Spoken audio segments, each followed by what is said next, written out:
meditation, we want to um help ourselves. We want to create something that is going to really help us achieve anything we want to. And this is a dark meditation, okay, with the youngest meditation teacher from Oganagari from Nigeria, and it's just going to be on how you can study better and become smarter as a student with the help of meditation. And this is all under science. And as you play the video right now, you make sure you are in a quiet place just like this, and in a room or in the parlor, wherever is quiet. Make sure you take that position right now and stay calm to yourself right now. We want to go lala, but before we go lala, baba, boo boo, we need to understand what stress does to the body and how and why you should never study under stress. This is often misunderstood, and students do kill themselves taking or thinking that you pass your exams because you inflict pain upon yourself. But that is very wrong. You don't pass your exams because you inflict pain on yourself. You passed your exams because you clicked the right answer, you took the right answer, you made the right decision, the right choice when a question was given to you. If you understand that you passed because you made the right choice, if you can just understand that, then you understand you don't need to kill yourself while you are studying. Because what will make you successful is at that moment in the exam, or what choice are you taking? What will be your decision when question one comes up? If you understand that this is what gives you the success, then you would prepare the least difficult with the least difficult method. You will prepare with the least difficult method, and you will then understand that, hey, the success comes from me being careful too while I'm making the right, while I'm in the exam hall.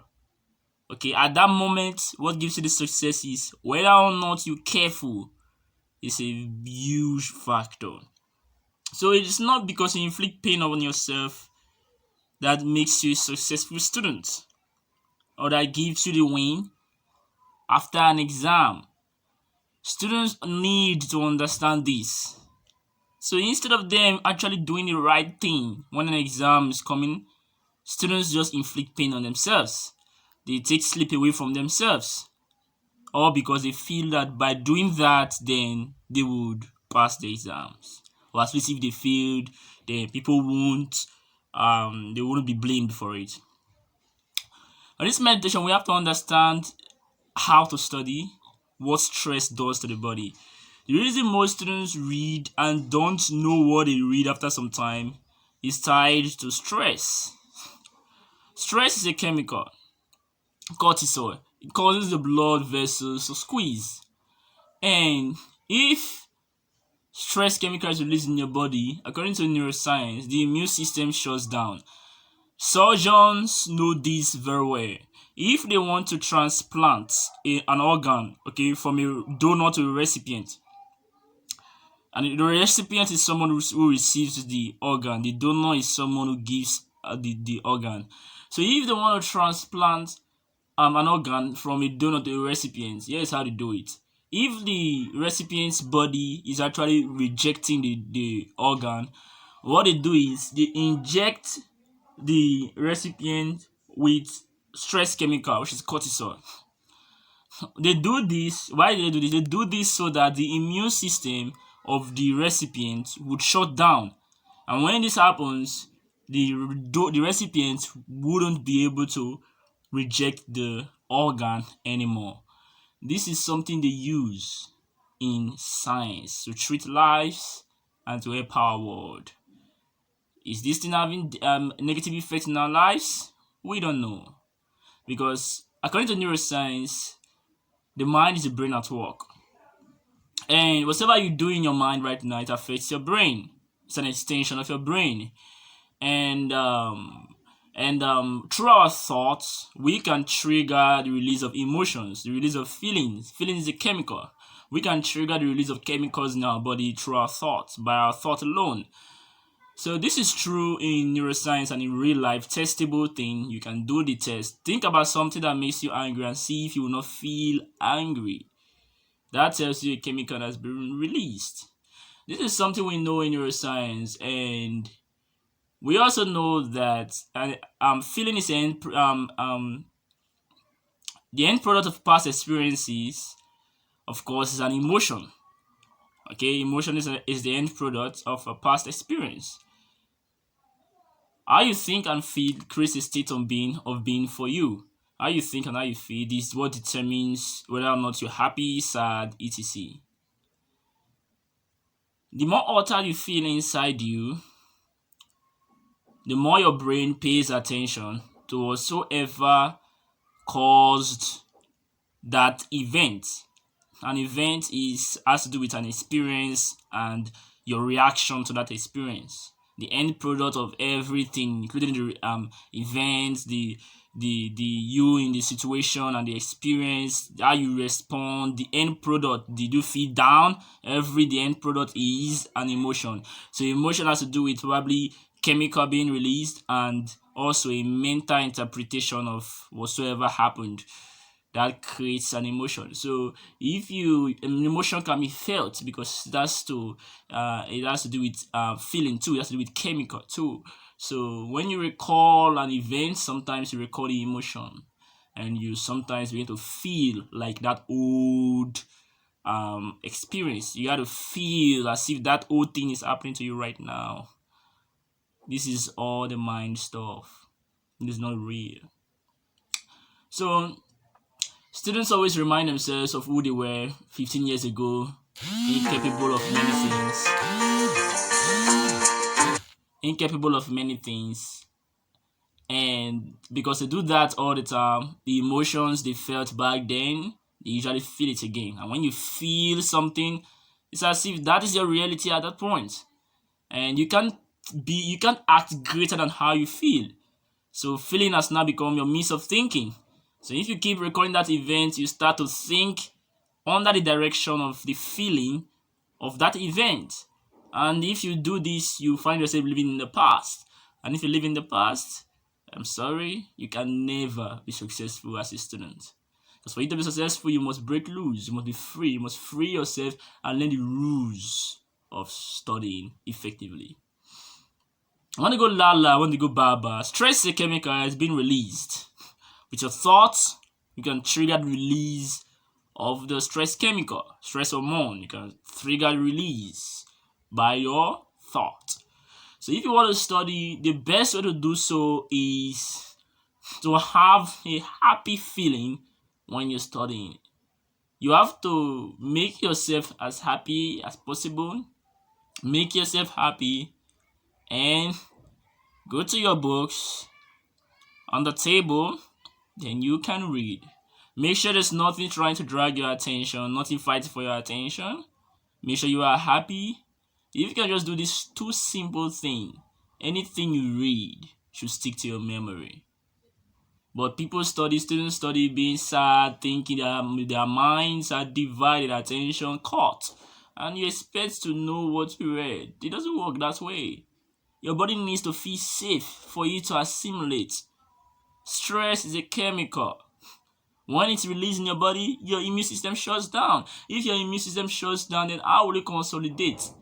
When a tiger is at your front right now, and what would you do if a tiger is at your front? You would run away. At that time, the tiger is at your front. Is that the time for you to be reading? That's not the time for you to read.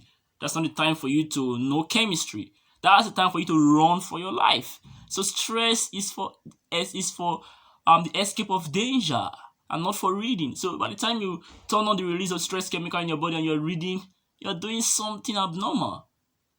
Think about it. That is why consolidation don't ever take place. You have to study when there is absolutely zero stress in you. Make sure you happy, blissful. It's better you meditate to tune yourselves to the natural vibration before you study, before you ever open your books. By that way, you will always, always recall what you read. Recall what you read. This is something testable. So for this meditation right now, I want to go lala, I want to go baba, I want to go boo boo. Meditation in the dark. That's what I call it. We want to tune ourselves to the vibration of the natural frequency. Your cells vibrate.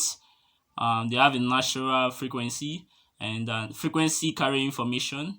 So your cells constantly emit some natural information, and this information is one of love, joy, blissfulness, happiness, kindness, like just bliss. That is a natural information built in your cells. But how then do they go out of vibration? Because you mix with people out there. When you go out there, you hear people say their experiences, you can alter your vibration. You do Instagram, check Facebook, you alter your vibration sometimes. Either for the good or for the bad. So you must understand that this happens. So every day it's advised to meditate to tune yourselves to the natural vibration.